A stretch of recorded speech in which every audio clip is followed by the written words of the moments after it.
İndi isə sırada Prezidentlər Namizədliyi Ümid Partiyası tərəfindən irəli sürülmüş İqbal Ağazadə. Buyurun.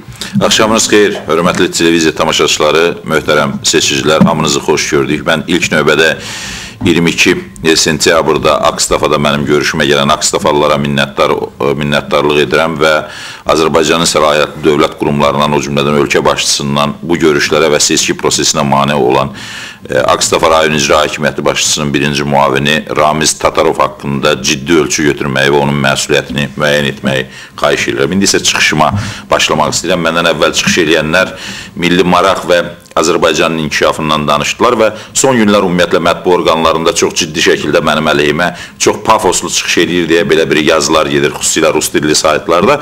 Bir neçəsinə istəyərdim cavab verim ilk növbədə.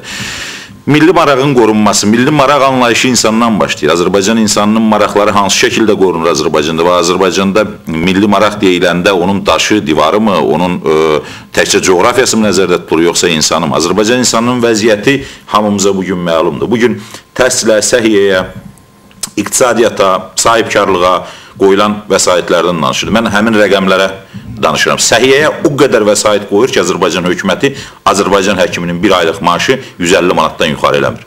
Diqqət edin. Minimum istehlak zəmbilinin miqdarı 167 manatdır. Amma səhiyyəyə qoyulan vəsaitin miqdarında Azərbaycan həkimi 150 manat alır. Azərbaycan təhsilinə o qədər vəsait qoyub ki, Azərbaycan hökuməti. Azərbaycan müəlliminin aldığı maaş cəmi 168 manatdır. İqtisadiyyatda o qədər güclü inkişaf edib ki, Azərbaycan dünyanın və regionun o qədər böyük lider dövlətinə çevrilib ki, minimum əmək haqqı cəmi 105 manatdır. Bu, Azərbaycan insanına verilən qiymətdir. Məktəblərdə təhsilin səviyyəsi o qədər yüksəlib ki, Azərbaycan Dövlət Təhsil Komissiyası hər il keçid ballarını ixtisas qrupları üzrə aşağı salır. Bax, təhsilin səviyyəsi bu şəkildədir. Azərbaycanda rayon yerlərində, kənd yerlərində yaşayanların və onlara verilən kreditlərin, sahibkarlara verilən kreditlərin 1 milyarda qədər olduğunu və az faizin olduğunu göstərir. Azərbaycan öz pullarını Dünya Bankında 3%-dən aşağı, dünyanın müxtəlif banklarında 3%-dən aşağı depozitə qoyur, ondan 3%-dən az gəlir götürür. Azərbaycanda vətəndaşlar Milli Bankın depoziti ilə ayrılan 3%lik cəmi banklara pulu 18-30%-lə götürür. Bax, inkişafın rəhini Azərbaycanda göstəricisi bunlardır. Azərbaycanda bugün təqaüdçülərə müraciət edirəm. Cəmi 125-150 manat miqdarında təqaüd alırsınız, yaşayışında da bəhs edirmi? Biz bunu dəyişin deyəndə, niyə kiməsə belə gəlir ki, biz pafosla danışırıq? Niyə biz deyəndə ki, həyat şəraitinizi dəyişmək üçün hökmən bu hakimiyyət dəyişməlidir? Çünki 20 illik keçən bir sürədə dəyişən bir şey yoxdur. Bəzən Azərbaycanda dövlət büdcəsinin artımı ilə bağlı kifayət qədər ciddi rəqəmlər səslənir. O vaxt 1 milyard idi, indi 20 milyarddır.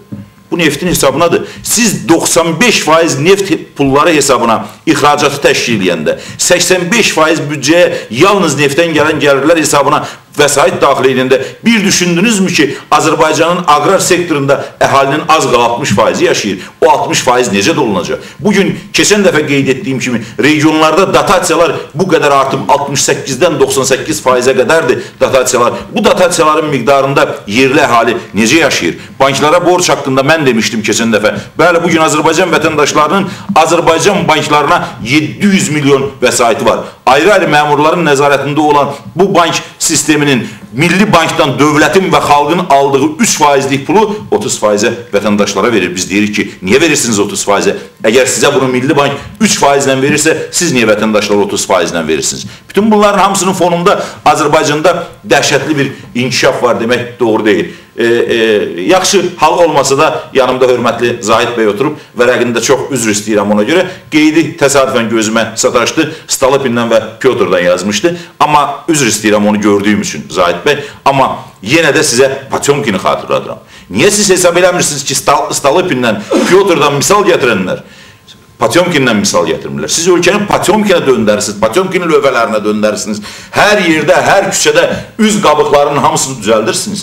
Amma insanların o içəridə yaşadıqlarının ahın aləsi hara qalxır bilmirsiniz. Bugün ətin 1 kiloqramı 10 manata alınır. Bugün yağ, un, çörək, hansı qida məhsulları hansı səviyyədədir? Kəndlinin əkdiyi məhsulu bazara çıxara bilmir. Bütün bunlar Azərbaycan insanı üçündür.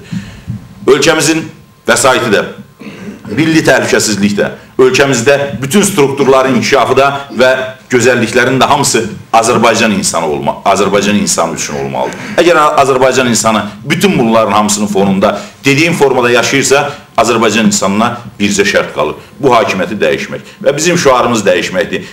Məni tez-tez ittiham edirlər. 92-93-cü ildə də gəlmişdiniz, gördük. Bunu Milli Məclisin tribunasından da eşitmişəm, qəzet səhifələrində də eşitmişəm. Birinci xatırladıram, mən 92-93-cü illərdə hakimiyyətdə olmamışam və heç bir məsuliyyətlə bölüşmürəm. Və hesab etmirəm də ki, müqayisə üçün hansı hakimiyyətləri müqayisə eləsən, hansı hakimiyyət udar və yaxud da uduzar. Amma xatırladıram, heç bir dönəmdə hakimiyyətdə olmamışam. Və biz düşünürük ki, bizim Azərbaycana rəhbərlik etməyimiz üçün sizin iddia etdiyiniz kimi təkcə təcrübəniz çatışmaz demək doğru deyil. Milləti, xalqı sevmək üçün təcrübəyə yox, ürəyə, vicdana və layiqli həyat şəraitini yaşadacaq insanlara vədləri və peşəkarlığı nəzərə almaq lazımdır. Təkcə təcrübə əsas deyil. Mən bütün seçicilərimi, Azərbaycan seçicilərini bu hakimiyyəti bu yaşayışınıza görə dəyişməyə çağırıram. Ümid Partiyasının namizədi kimi mənə səs verməyə çağırıram və inanıram ki, mən və rəhbərlik etdiyim partiya sizin etimadınızı doğruldacaq. Təşəkkür edirəm. İqbal Ağazadə, sizin təşviqatınız üçün ayrılmış efir vaxtı bitdi. Sırada isə Prezidentliyə namizədliyi Ədalət Partiyası tərəfindən irəli sürülmüş İlyas İsmayılovun vəkili Akif Heydarov. Buyurun.